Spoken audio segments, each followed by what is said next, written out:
Thanks for coming, everybody. I'm not Lizzie. She's way more dynamic than me. But I'll give you some good information. And I'm here for you. This isn't a class for credit, so when I'm done talking and you're done asking questions, we're just going to call it a day. All right?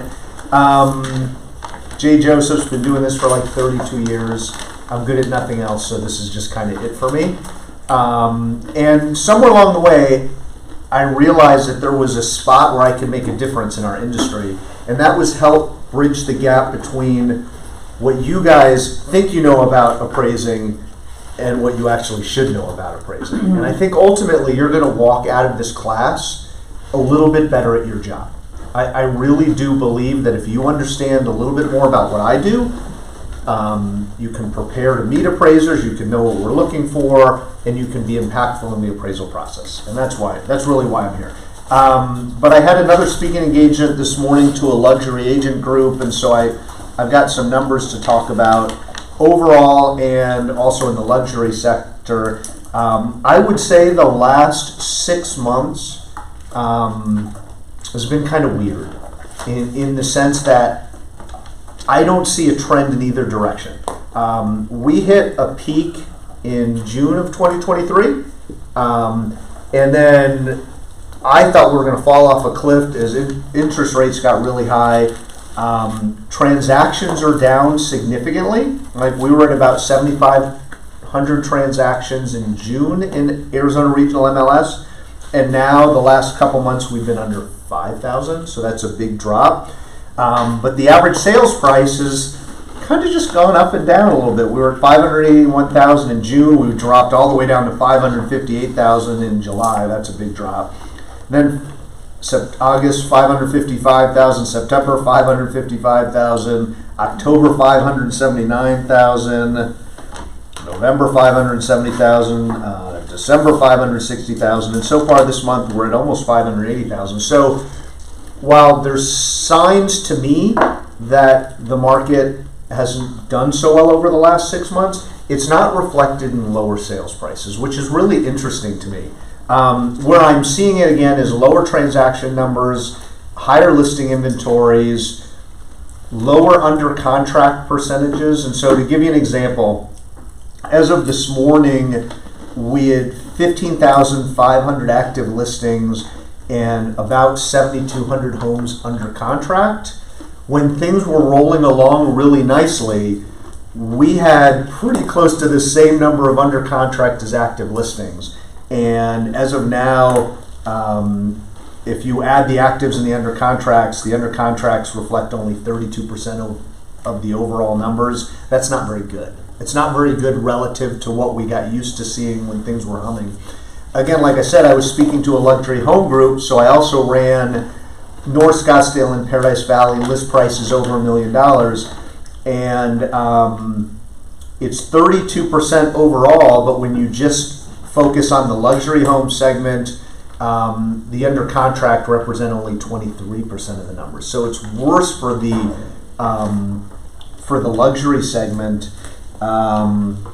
What else do I have to tell you about? In terms of transaction numbers, that's pretty concerning to me. So far this month, and we're getting close to the end, we're at 2,700 closed sales.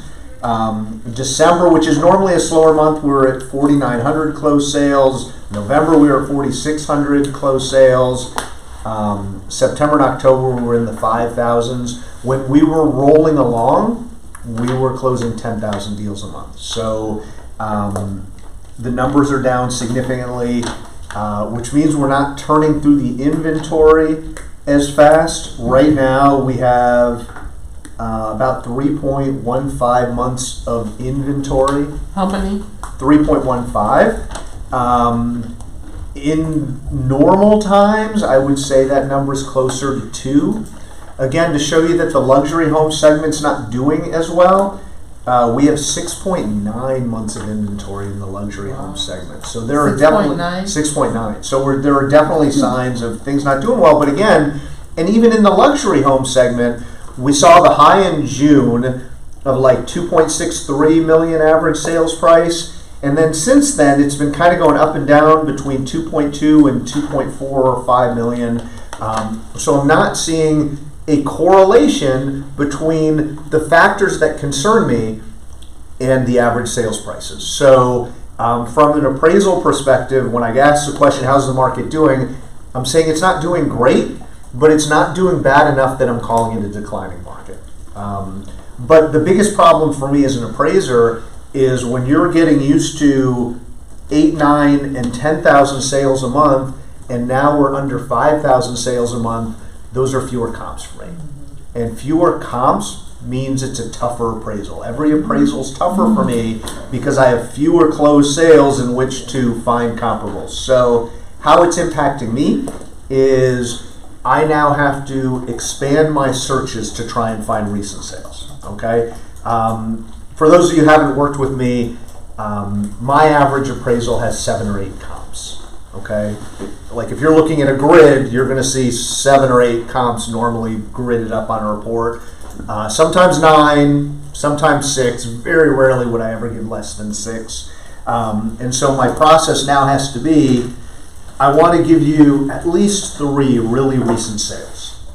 And then I will supplement that report with the most similar in terms of physical characteristic and locational characteristics. Does that make sense? Mm-hmm. Because I don't want to give you a January appraisal where my most recent sale is August. Because to me that feels more like an August appraisal than a January appraisal. So how far back would you go? Yeah. Well, so let's talk about that for a second. My process, I'm kind of jumping around, but I don't really have a set agenda.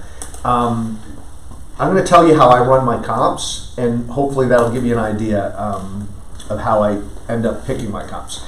So my first search every time, and I recommend this for all of you, is actives, all the under contract statuses, and closed sales within the last year in my subdivision. That's the first search. When I leave here, I'm going to True North. And my first search was all the actives, pendings. I don't even really care about the square footage of the houses. I just want to know that immediate neighborhood because location's incredibly important to me. And so I want there to be an emphasis on that. Okay, so within the last 6 months? No, I go a year. Oh. And the reason, I don't want to use an 11-month-old comp, but I can adjust for time. I can account for changes in time. But what I hate doing is giving you an appraisal in a plant, a PUD subdivision, and I have no frames of reference in my subdivision. Because what if I'm here, and I don't have any comps here, and I'm going here, here, here, and here, and either those neighborhoods are superior or inferior to my neighborhood. If I don't have an anchor in my subdivision first, I get really nervous about the conclusions I'm providing you. So that is a really emphasis for me. And if it's a big subdivision, look, I'm going to look for some model matches. Even if that model match is 7, 8, 9 months old, it's the most beautiful, perfect comp from a physical characteristic perspective and a locational perspective, and I can account for time. So that's my first search. So square footage, not bedrooms, not bad, like look, single story, you stick with me because I'm going to refine those searches, but I just want to explain to you that my first emphasis is just let me see the location. Let me see everything that's going on in my neighborhood, and if there's only 1 or 2 sales, I might have to use a comp that maybe I wouldn't like so I can get something in my location. But if I have a lot of choice, a lot of comps and I have choices, then I start narrowing things down. Okay, yeah. What about, I have a listing and it's a complete regut and remodel in an older neighborhood. Yeah. So stick with me. Okay. And if you don't feel comfortable that I've answered your question, let me just finish the process and then we'll make sure I've answered it for you. Okay. So my second search, I want to tell you what it isn't before I tell you what it is. Okay. What I don't do, I don't stick the pin in the subject location and go a mile in all directions. Because buyers don't do that. A buyer will say, hey, I want to be in this subdivision or this school district, or I want to make sure I'm on the east side of Tatum, so I have an 85254 zip code. You understand? They don't just say, I want to be right there or as close to right there as I can. So that's not what I do. What I do is my second search is I look at the map and say, what are my boundaries? If somebody is looking at my house, where else are they going to look when making a decision? So I draw my boundaries on a map.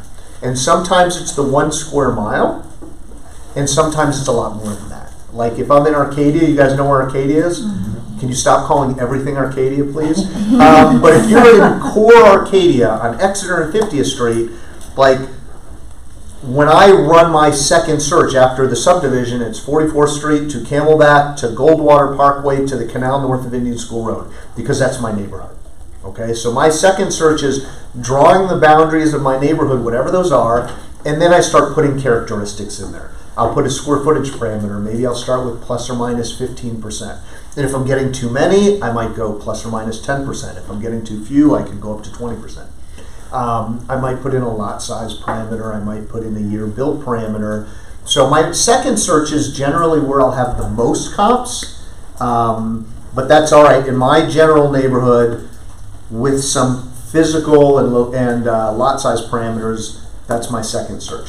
Any searches I do after that are really specific to the house.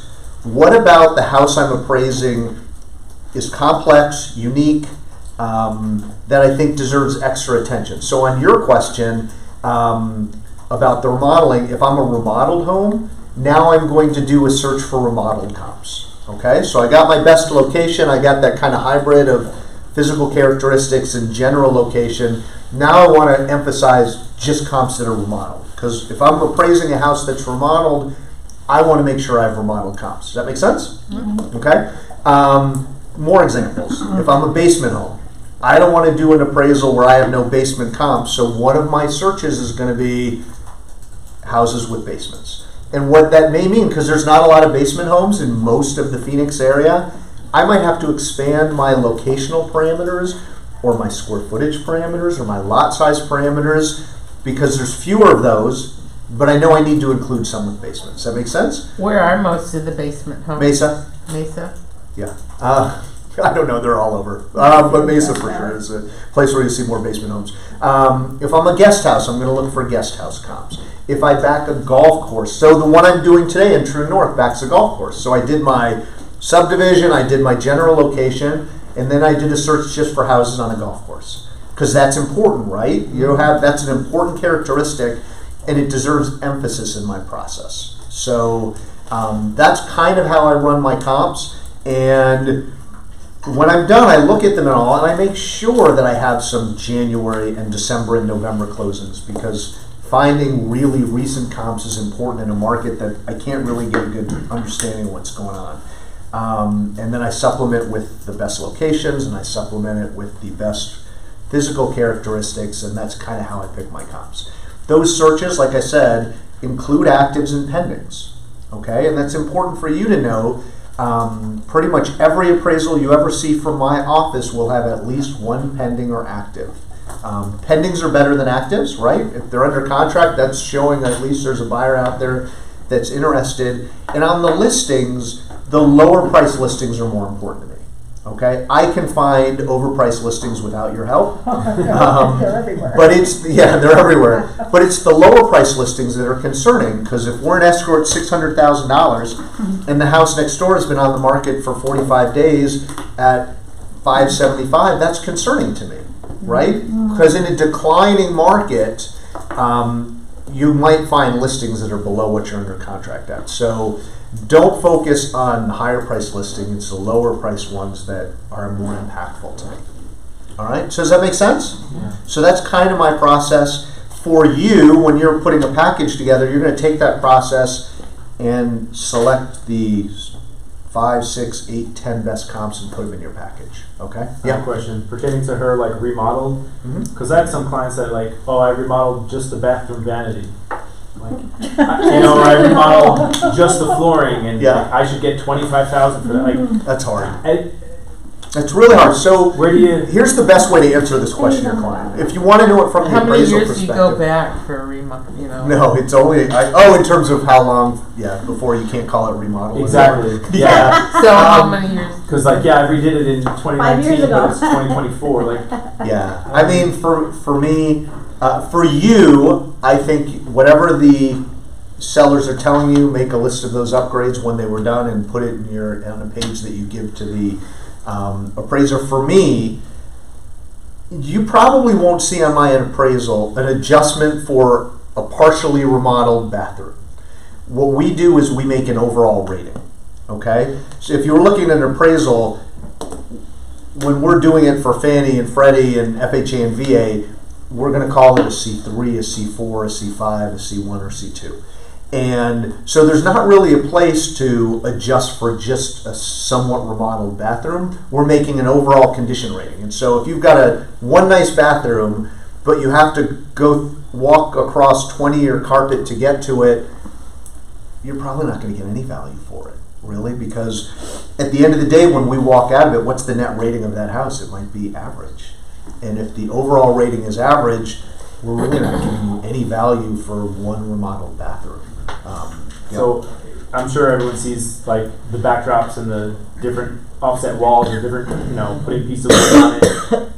Are we creating value? Maybe. Again, your appraiser's going to walk out of there and give it an overall rating. Okay. And that sometimes is hard. Is it totally remodeled? Is it partially updated? Is it average but well maintained? Yeah. So we're going to assign it an overall rating, and so we're going to consider the good with the bad. And sometimes a nicely remodeled kitchen is offset by the rest of the house that hasn't been touched in 20 years. So that's how that'll go. So it's also the individual's opinion of what is well kept, because I have 3 different clients, and someone says like, my house is well kept, and I'm like, your baseboards are destroyed. Mm-hmm. Your door frames are destroyed. How is your house well kept? So like, oh yeah, my carpets are clean. But your it's an overall rating, and that's in that type of deferred maintenance. Yeah. An appraiser's not going to walk out there and say it's updated or well maintained. Yeah. That's going to be a low C4 is what we'd call it. That needs some work. So if you're giving advice to clients, the first thing is cure the deferred maintenance.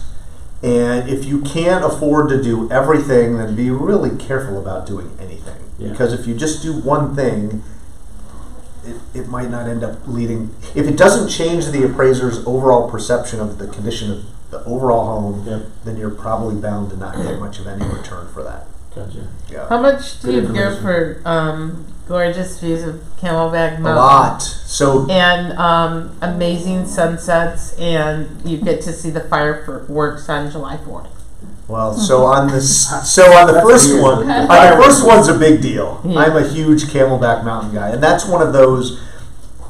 You want an appraiser who's geographically competent, who knows the neighborhood, and knows that Camelback Mountain is not a mountain view; it's a Camelback Mountain. Right. Mm-hmm. And people pay really big premiums for that. Mm-hmm. In terms of seeing fireworks, to me, it's a town-like view, a city-like view, or no view. So the fireworks doesn't make a difference to me at all. The beautiful sunsets, I don't even really know what you're talking about. I don't know. For me, it's is there a mountain view? Is there a golf course view? Is there a lake view? And then again, Camelback Mountain view is that. And it makes a difference, right? Because you could be right behind South Mountain on Dobbins, and it's a mountain view, but it's in South Phoenix on Dobbins, right? Yes. Versus going up towards the mountain, right? Then it's totally different. And then so on that point, on that Dobbins property, it's a mountain view, and Dobbins is close to South Mountain, so there might be a premium paid for that, but it's what a typical buyer who's looking in South Phoenix would pay for that view, which is way different than what somebody in Camelback Mountain would pay for that view. Yeah. And so every adjustment you see on the appraisal, what it's supposed to be is what is a typical buyer in this area, in this price range, willing to pay. Mm-hmm. And it's different. Like just a pool, I got asked in the last class, what's a pool worth? What's a pool worth? And isn't it traditionally 10? Not anymore. 20? Not anymore. My average pool adjustment's like 30 grand. Is it really? Wow. Yep. Wow. Before COVID, my average pool adjustment was 15 grand. But I made it's like $75,000 to build now. So people pay a lot more for pools now. Yeah. And that's good to know. Your average That's good to know. Like 30 grand. 30,000. Okay. But I made a 50 grand adjustment yesterday on a $2 million house. But again, it's like it's it's not just the $200,000 pool; it's pool. what's surrounding the pool, like all the landscaping and all that stuff. the Yeah, water the type of features, pool. all that. All that stuff. But my wife would tell you, I've never evolved as a human since she met me. But as an appraiser, you have to evolve. And the pool thing, like, I was making $10,000 to $15,000 pool adjustments for kind of a long time. Yeah. And then the market started telling me that's not right anymore. Those houses with pools we're selling first for $20,000 more, then $25,000 and $30,000 more, and sometimes it's $50,000 more. It's my job as an appraiser to evolve and have my eyes wide open every time, every appraisal, and say, okay, what's the data telling me? Right. Okay, but there's a lot of people that don't want the upkeep of a pool. So, I mean, you know, it's hard to find a home today without a pool. It depends on the neighborhood. That's one of those things why I don't have a chart that says a pool is worth this. Because a pool in an age-restricted neighborhood that's got a really nice community pool where a lot of the people that live there have had pools and spent the money and don't want to do it anymore, the contributory value of a pool might be half of what it is in other places. For a family, right? Yeah. And the pool, the value, you know, in 2000, a swimming pool was, you could get a decent little pool for $25,000. Yep. Now it's $100,000. Yep. Yeah, I mean, I put a pool in my house, like it was just dirt when I moved in. And I How much spent was it? 63, 65. Yeah. And it was just basic water features, some Baja steps, a Baja shelf, you know, and 2 sets of steps. So I think part of it was just the cost. The cost went up, but part of it was, like during COVID, people were home more. And so I noticed it wasn't just the pool that I noticed. I noticed people were paying more for upgraded landscaping. They were paying more for larger lots. A 2-car garage. Huh? A 2-car garage versus a carport. Yeah, I think that all those things, the perception was if I'm going to be at home more, I'm going to value those aspects more. I'm curious to pick your brain on what you mentioned, garage, right? So 3-car versus 2-car, because that's a huge, with a lot of men, they want the 3-car. Like that's like a... Depends on the neighborhood. My average pool adjustment, or my average garage bay adjustment's $10,000. $10,000 per bay? But I've made $15,000. I made a $20,000 adjustment to a 4th-car garage bay in Paradise Valley. So you understand, it just varies from neighborhood to neighborhood because the typical buyer in a $400,000 house doesn't have the same resources as a $2 million house in Paradise Valley. So those adjustments need to be different. And in those cases they are. I appreciate that. Yeah, but it's always case by case. So the bad news for those of you who are here only for my chart, I don't have a chart. The good news is you now all have my card. And if you say what's a pool worth, my answers are pretty useless. But if you're like, hey, I'm taking a listing in McDowell Mountain Ranch about $900,000, I can have a conversation and give you some good information. I'm happy to do it. Just don't leave me voicemail messages of that. What about backing up to a golf course? So, well, like I said, I'm going to have to figure that out today in Troon. That's a really hard one to answer because it depends so much on the neighborhood. I'm going to guess my Troon North $2 million something house today is probably going to have like a $100,000 golf course adjustment, but I don't know. And the reason what I do, my process is I make adjustments for things that are easy for me. Like price per square foot, it's a pretty easy adjustment for me. Pool's kind of an easy adjustment. The golf course view is usually the last adjustment I make. Because what I want to do is, let's say I have 8 comps in a grid, and half of them have golf courses and half of them don't, and I make all the other adjustments, and then I look at, all right, the golf course comps are comping out here, and the non-golf course adjustment comps are comping out $150,000 less, then I say, okay, if I make a $150,000 adjustment to these, then I'm back to where the other ones are. We call it market extraction, if that makes sense. So that's kind of my process. I could never figure out if it was a positive or a negative because a lot of clients think of it as a negative because of privacy and golf balls. Yeah, so they're not the typical buyer for that house. Okay. You know what I mean? They don't see value. Yeah, they just can't see the value. So and there's what I've learned over time is it's not just golf or no golf. It's the type of golf course view. If you're in line of golf balls and your neighbor has a fence, has a net up, and you're going to look at a house and there's divots all over your stucco, that's a less desirable property. Like I did one in Orange Tree. I'm not kidding. Orange Tree. The guy who was buying it was a baseball player, and they just did a remodel on this house on the golf course. And the guy I was meeting there was totally full of crap. And we're talking about a bunch of things, and I'm like, so I'm looking at the golf course view. We're out back. I'm like, are you in line of golf balls? And he's like, no, we never get golf balls. And while I'm standing in the backyard, a golf ball hits the house and rolls into the pool right in front of us. And I'm just like, all right, that's a less desire. That I promise you, exactly that happened. And that golf course view is worth less to me. I wouldn't want that house. No. I don't want all the hassles of that. And I personally wouldn't want to back right up to a cart path followed by a tee box that looks into my yard. So all those things are factored in terms of what the overall final adjustment is.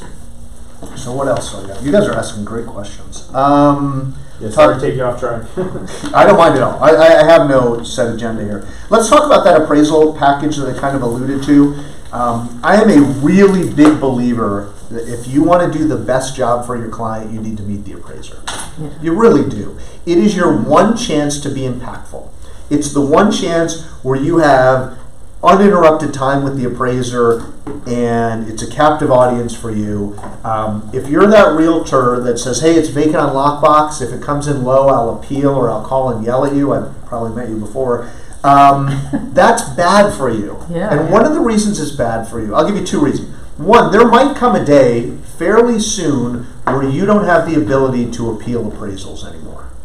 The industry is moving towards that because there are lenders out there that believe that's influence. Like, we get pressure when you're appealing an appraisal, and they want to take that away, and it slows down the process. I had an agent, Mike Broderick, works in my home group, and he got a bad appraisal. I reviewed it. I'm like, you should be able to win this appeal. And Rocket Mortgage, they're not a sponsor, are they? No. Okay, good. Rocket Mortgage is like, we don't accept appeals on this product. Wow. Like, would not let him appeal. And I said, the guy did a drive-by appraisal. I'm like, he's not giving you any value for the $60,000 in remodeling you just finished. He's calling your house average. It's not average. And Rocket Mortgage wouldn't do anything. And that deal would have fallen apart if the buyer's agent didn't reduce their commission by $2,000 to keep the deal together. So there is a move towards, you want to file an appeal, the underwriter has to decide if that's okay. Like, so the underwriter is going to look at your appeal and decide if it's valid and decide what to do with it. So what I'm telling you is, take advantage of that opportunity and meet the appraiser and bring them a package. And in that package, there's a few things I recommend you always put in it. One is a copy of the purchase contract. Okay? We'll get that contract from the lender, but every so often they either forget to give us the counteroffer or the appraiser doesn't see it and doesn't read it. And then if you happen to get one of those bad appraisers that thinks it's their job to just hit the number every time no matter what, and the appraiser gets the contract and the contract says we're in escrow at $600,000 and they appraise it at $600,000, but the counteroffer that they never saw was $610,000, your deal's now at risk. Because here's what happens. Appraiser finishes at $600,000, goes to the underwriter. The underwriter looks at it, and what they probably are going to say is, hey, appraiser, you made a mistake, or we forgot to give you this. Here's the counteroffer at $610,000. Can you correct the sales price? And so they correct the sales price, but they don't go back and take another look at the appraisal. And now you have an appraisal that's coming in low, that maybe wouldn't have come in low if you knew the sales price ahead of time, and now your transaction's at risk. And then the other aspect of it, of appealing appraisals instead of being upfront on this, is there's this human nature aspect where people don't like to admit they're wrong. You guys ever come across somebody like that? Yeah. All four of my kids and my wife have never ever admitted they were wrong. Never. Well, I think the system's broken. I mean, it's ridiculous. Like, it really ought to be, if you appeal, it should go to a panel of appraisers. That's what we always tell people. If you're going to appeal an appraisal, your first best step is to have an appraiser do a review on it, and then they will tell you what's wrong with it, and then you want whoever is the chief appraiser at the lender to review it. But that's not the way it goes. It's not the way they do it. So instead of appraisers being open and honest and objective about your appeal, they try and defend themselves. Because sometimes there's consequences when the appraiser changes their value. Because I used to own an appraisal management company before we sold it. And we would have these situations where the appraiser would come in low. Let's say they come in at $600,000, then the appeal would come in, and all of a sudden they change their value to $630,000 right at the contract price. What that tells me is I now have an appraiser that I work with that is capable of making a $30,000 mistake. right? And every so often that lender says, I don't want to work with that appraiser anymore, and they lose the relationship. We've pulled appraisers off for making big mistakes. So it's not a fair fight. You have appraisers that just want to defend no matter what.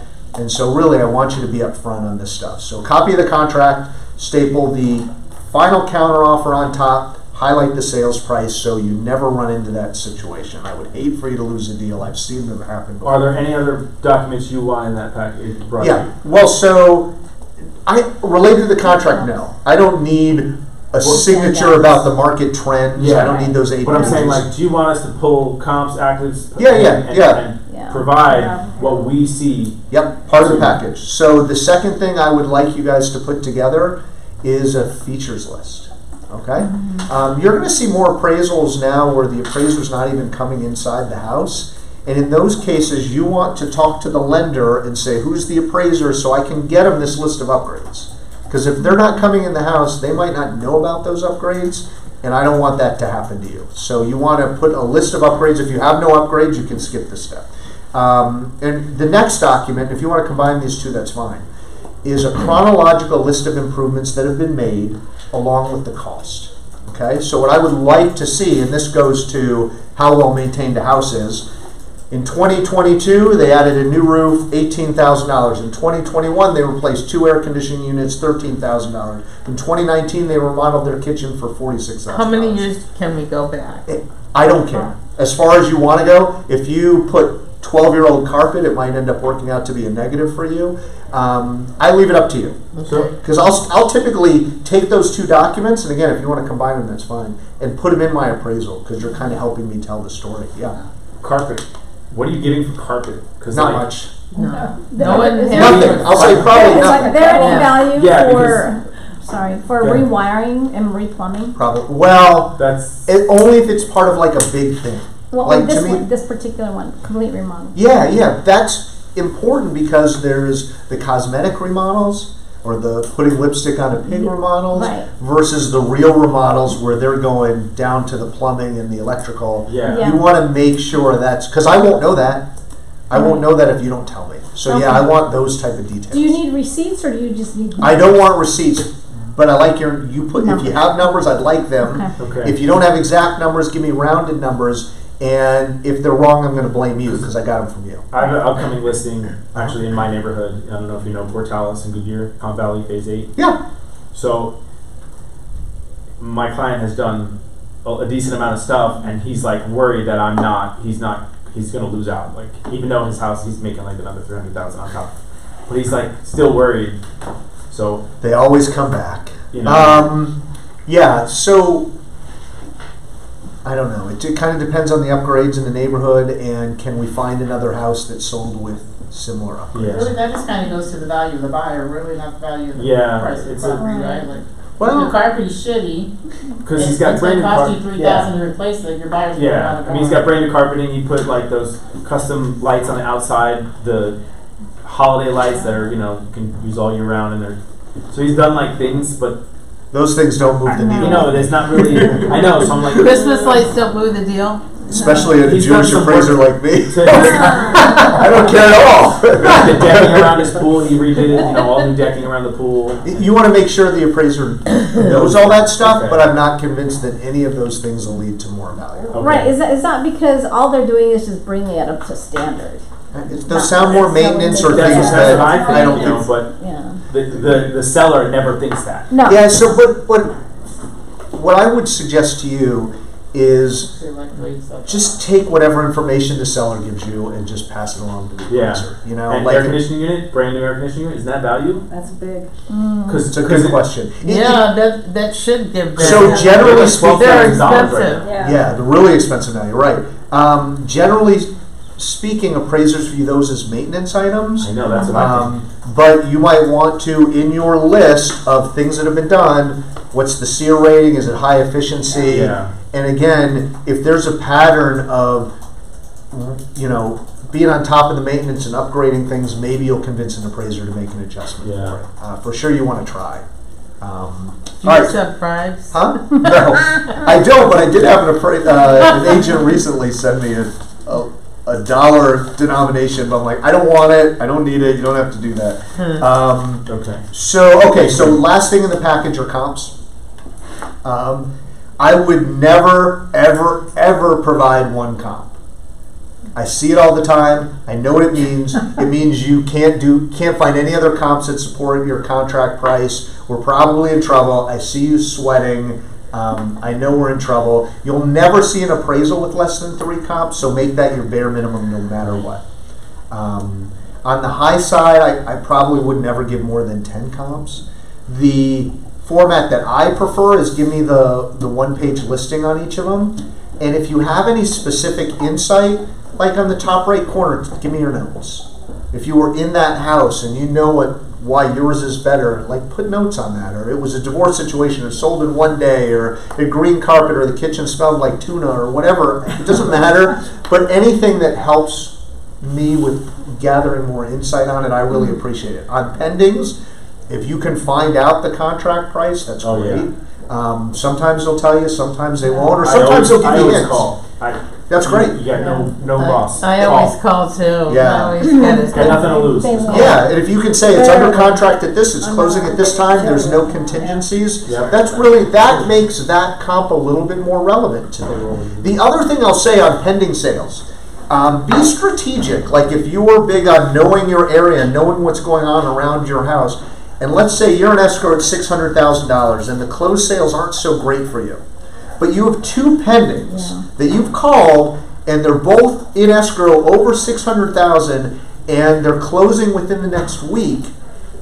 If you have the time, like if you're not going to, if your deal's not going to go past closing over it, let's be strategic and instead of having the appraiser come now, have them wait a week, and those go from being comps 7 and 8 or 8 and 9 to being comps 1 and 2. They go from being the least important comps to the most important comps. If you can be strategic and say, all right, let's wait. We're going to wait till these 2 close. All right, so know your area, and if you're calling and they say, hey, it's closing in a few days, and you like that comp, let's just put the appraiser off for a few days. Yeah. And you can let the lender know, and you can let the appraiser know, we're waiting for this to close. Again, it's about doing a good job for your client, and that's a good job for your client. So I kind of think that those were the main topics. I want to talk for a second about seller concessions. Are you seeing a lot of that today? A lot of it. It depends on the price range. You know, if I'm appraising a $4 million house, I don't see many concessions. But if I'm in the under, that guy left me twice. I don't know if I can take this anymore. I must have to go to the restroom. But in those like mid to lower price ranges, you might see concessions. Like mid to every one of lower those. what? Well, so the average sales price is like $560,000. So if you're in the $300,000-$400,000 range, you're going to see a lot of seller concessions. A lot of times it's to buy down those interest rates. You know, the math doesn't math with me because they're saying right values go up 3% per year or something to that effect, right? But they've like quadrupled in the last 20 years. It's been pretty crazy. I mean, we've been through some crazy cycles over the last. Yeah, I just saw a chart about interest rates for the last 40 years. Like, it's been nothing but, you know, or it was down, down, and then this is the first time in the last year that it actually went up. When I got out of college, I did a mortgage banking job out of college, and interest rates were like 12%. And it's great when interest rates go down, but people got used to 3% interest rates. Yeah. That is historically so crazy. I have one of our houses, I actually have an interest rate under 2%. Like, that's crazy. Yeah, that's free, that's free money, right? I have a buyer, we just got on contract yesterday, we're doing a loan assumption at 2.25. Yeah, that's worth something, right? Yeah, no, they paid above asking. Yeah, because it's like, for that. It's worth and that's been bad for our market to a certain degree. I like my house, I'm not moving. But if I have a 2.5% interest rate and I want to go buy a bigger house and now I'm going to pay 6%, like I don't think I'm going to do that. No. Like I think that it'll keep me from buying a house. Sure. And I know there's got to be a lot of people like but that. But there's strategies, right? If you don't want to lose that rate, keep the house rented. Get a HELOC, get a home, and you don't lose that. You just take. But your HELOC's at 6 or 7%. Correct. But you still keep that. You can, as long as you can get the mortgage paid off, or what, then you can strategize this. Yeah. On any of the properties I own, where the interest rate is 3% or less, like my plan is to just pay those, never sell them, and just pay them off. Yep. That's what I've been working for sure. But so on seller concessions, when you're giving comps to the appraiser, I suggest you look at what the seller concessions are. Because you might give me a sale at $400,000 and think that's a great comp, but if the sellers are paying 3% in seller concessions, to me that's not a $400,000 sale, that's a $388,000 sale.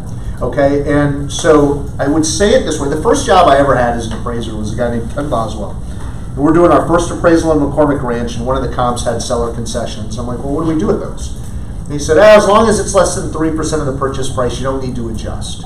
So I did that for the next 10 years. I'm like, all right, that's what Ken said to do. That's what I'll do. So to not adjust? I didn't adjust for the first 10 years of my career. It's wrong. Yeah. It's wrong. Because if you look on the sales grid, when you see an appraiser adjusting for a pool, he's adjusting for the pool because he's saying that impacts the sales price. Right. Seller concessions impact sales Yeah, price. you always have Yeah, to subtract it off brings the it top down. because Yeah. you're taking off. Yeah, it's Either what the net that is or to. sometimes you go up. If I want 3%, I might go up 7,000 and get 5 from the seller. It's impacting Yeah, sales prices, it is. and when it impacts the sales prices, I need to adjust for it. So not all appraisers are doing this. All appraisers should be doing it. And again, I do a dollar for dollar adjustment for concessions with 2 exceptions. One, if I know ahead of time that concession of $5,000, $10,000, $15,000 is in lieu of repairs, like it's a Binzer issue, that's different. a condition issue. That's a condition issue, and I can say I didn't adjust Comp 2's $10,000 concessions because I'm aware that was in lieu of doing repairs. That's different to me. Okay, so if you are in a position where you're calling an agent and the listing says 3% seller concessions, and you talk to the agent's like, that was in lieu of doing repairs, make sure the appraiser knows that, because you might lead to a higher adjusted sales price for that comp because I'm not adjusting for those concessions. My second exception to that is new construction where the builder is saying, if you use my preferred lender, I'll pay 1 or 2% of your closing costs. To me, that is a builder saying, I'm willing to pay something so I can control the transaction. And that's different. That's not, to me, inflating a sales price to cover the concessions. So those are the 2 exceptions for me. All right? I don't know if I have anything else specific. What other questions can I answer for you? Solar. Oh, yeah. Great question. Got a place in Troon, put 35K solar panels on top, the Tesla kind, and they don't, goes all back, they don't pay $1 for electric anymore or anything. Yeah. So What do we, this conversation, we have to break it down to 3 types. Owned, leased, or You're on the right track. One more. a loan. Owned with a loan. You got it. That's absolutely right. So if it's leased, no value.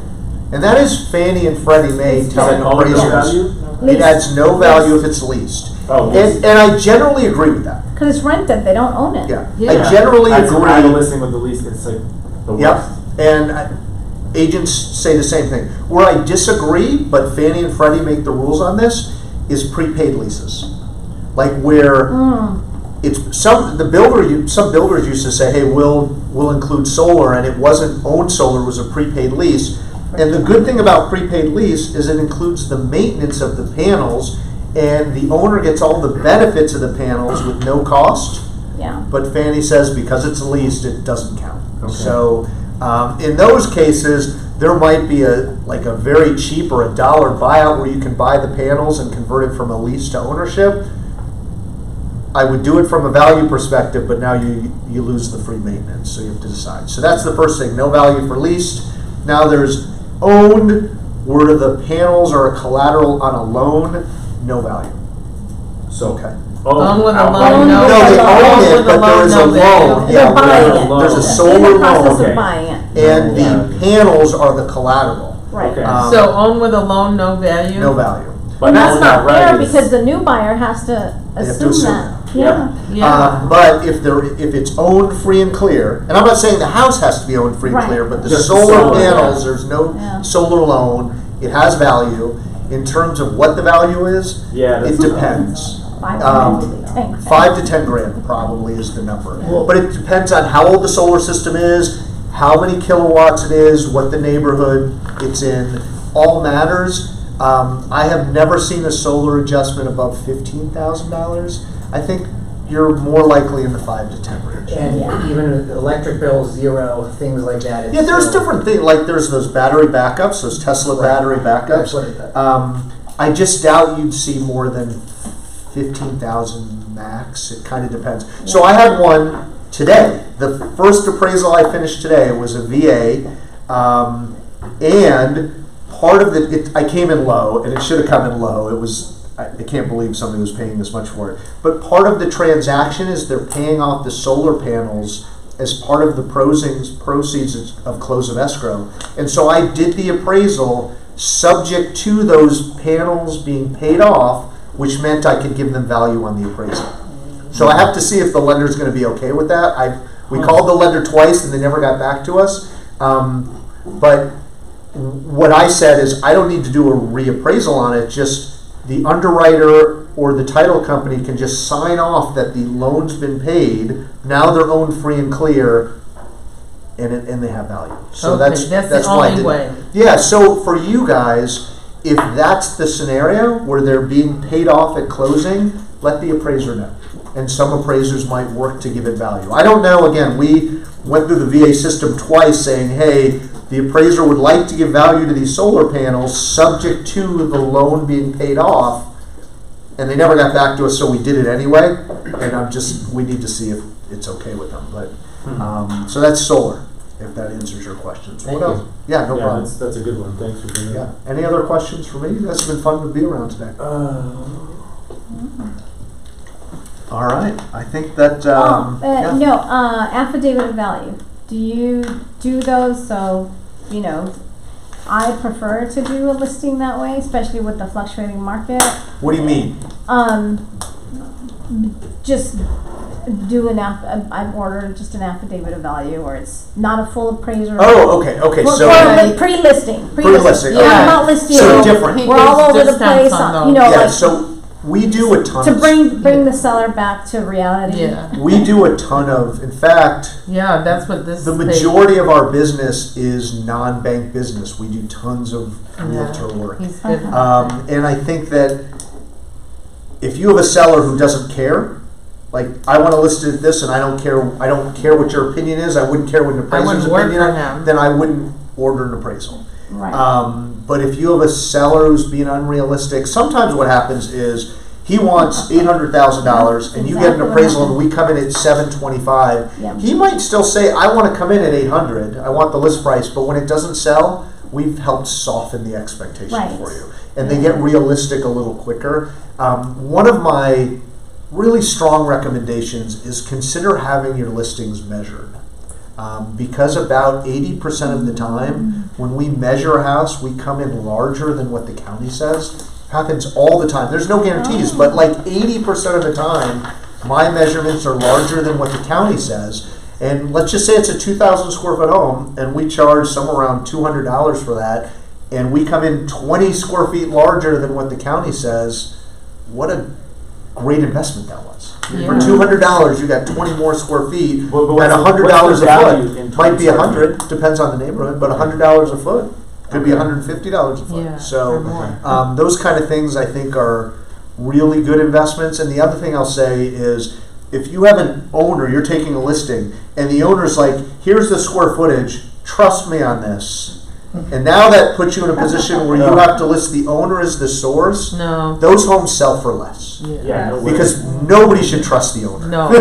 No. Nobody should trust the owner. So if you have an owner that's saying, "Here's the square footage, use that," you should get the house measured by us or by somebody else, because your listing is more credible if it says appraiser is the source rather than owner is the source.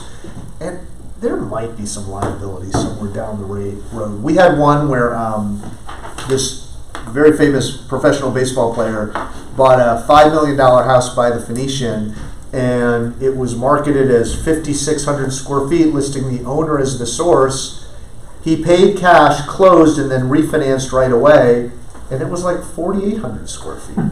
You know, like somebody's going to be pretty mad about that, don't you think? So, I think we're a really good partner for even those simple jobs like that. So you do measure for $200? We do them all the time. It depends on the size of the house and all that. But our office, if you give us if you give us the address, we'll always give you a quote that will honor no matter what.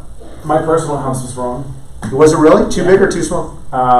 They listed it 3,000, and it's really 29,70 or 29,80 something. So it's just a little. It's not bad. No, it's pretty normal margin of error. Yeah. But again, most of the time our square footage is larger. But then you do have those times where, because you're going to have situations where there's no appraisals, where they're waiving appraisals, and if your buyer doesn't get the house measured, they're at risk. Because we've seen those where they close escrow for cash, or they close escrow and they waive the appraisal, and then the house isn't 2,800 square feet, it's 2,400 square feet. Yeah.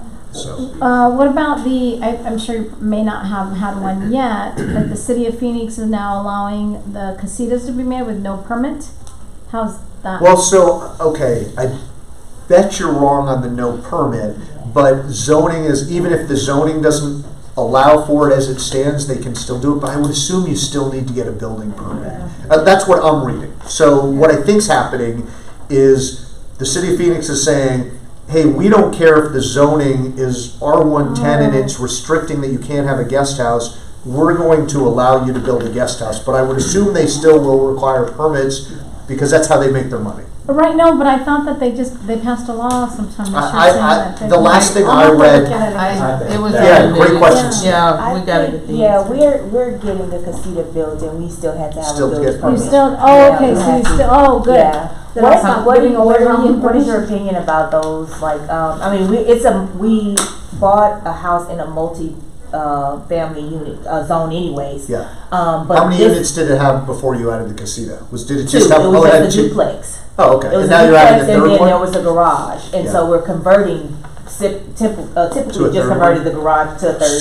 So the way I answer that question is way different than how I answer it if it's just a house and you're building a guest casita, because that is the buyer is looking for income, and that new guest casita is going to add a lot of income. And that's probably a good investment. I would assume that that's going to be worth more than it's going to cost you to build it. Yeah. On a house where you're just building a guest house, generally speaking, I don't think those are great investments. But if you were situating Say that, rewind. Generally speaking, I don't think building a guest house is a great investment. Okay. If it's in a neighborhood of single-family homes, not like higher density like you're talking about.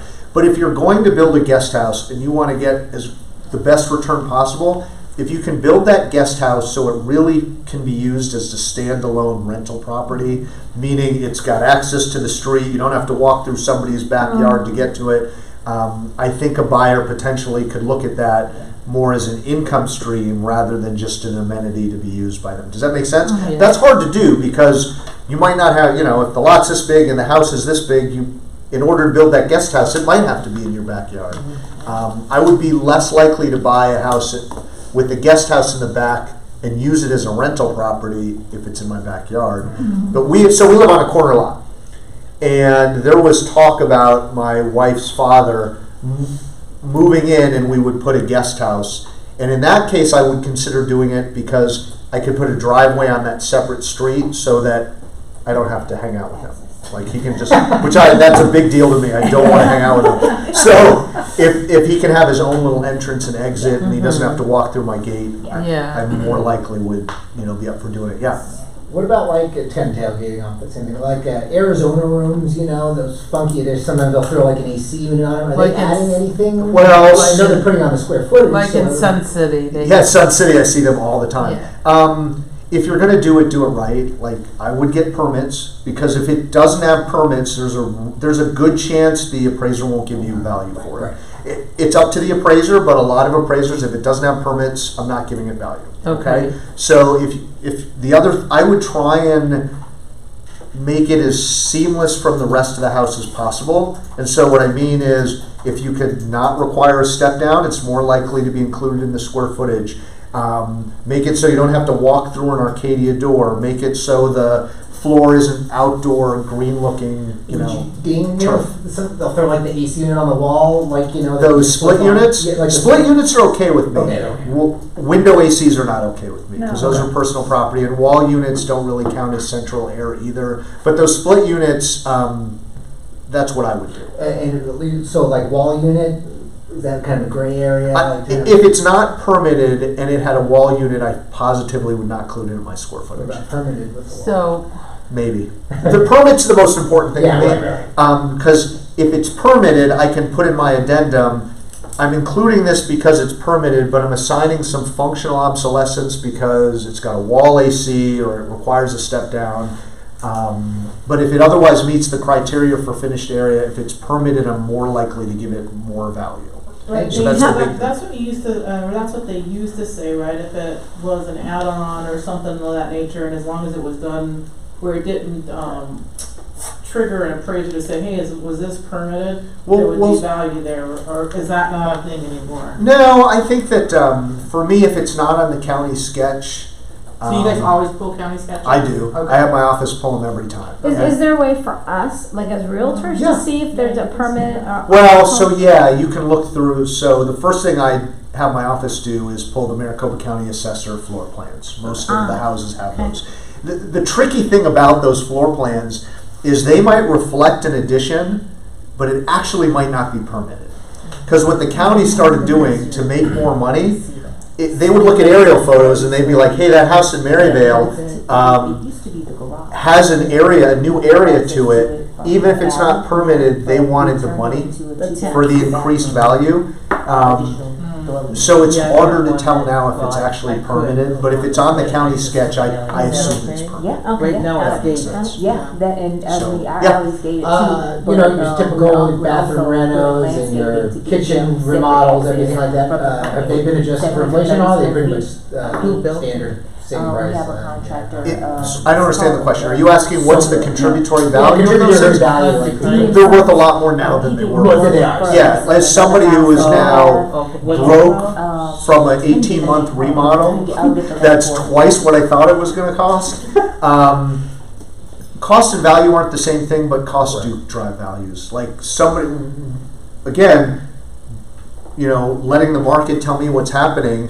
Where I used to make $20,000 for a remodel adjustment years ago in some neighborhoods, I now might make a $75,000 adjustment, because what's happening is those buyers are saying, hey, I can go buy this house that's in dated condition and do the remodel, but it's going to cost me $100 grand, or I could pay 75 or 100 grand and not have to go through that hassle.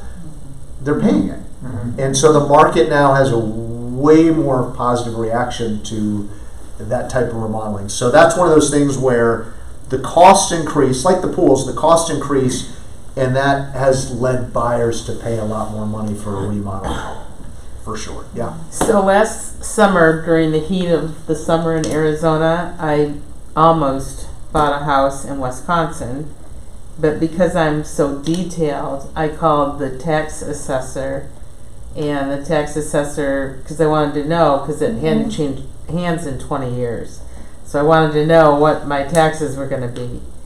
And they said to send the MLS listing, and I did, and they said, Oh, because it had more square footage? on the MLS listing, 3 bedrooms, 3 baths. Oh, that seller's going to hate you. Did you buy the house? Oh, no, Okay. no, hell no. I may be blonde, but I'm not a dumb one. But anyways, when I sent that to the tax assessor, she said, I love you. And I Yeah. go, why? And I said, because they're only paying taxes on 2 bedrooms, 2 baths. Yeah. And They're going to raise their taxes. it wasn't permitted, so I would have had to pay those escalated taxes for the last 20 years that they didn't pay if I bought the house. They don't do that in Phoenix. No. So that was a Yeah. Wisconsin thing? Yeah. Yeah. They don't, Wow. they just go So after thank them you moving God. forward. I didn't tell the realtor. Yeah. She wasn't my friend. Yeah. It's all right. Well, cool. You guys have been fun. Thank you. Thank I'll you. save my card if I can ever help you. It's Yeah. my pleasure. Thank you. Have a good day, guys. I signed up for your class next week. I'm looking forward to Which that one's one. next? Oh, the comp class is great.